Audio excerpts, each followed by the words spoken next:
natakaroon rin sa Barangay Cuevas, Tinto Agusan del Sur sa project nga dike. So nabuhos kila sa karon mga 5 kapin sa hapon. June 5, 2024. Kapit na gid mahuman.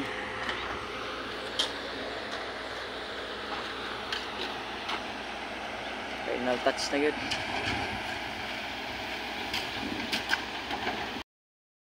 Hello mga ka-vlog, nandito po tayo sa Barangay Cuevas.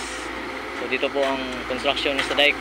So nagtulong-tulong sila para matapos ang proyekto.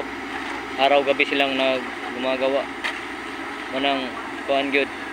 Salamat kay silang mga kakugi kay wala ilang mga trabaho, di gid mahimo ang proyekto ani.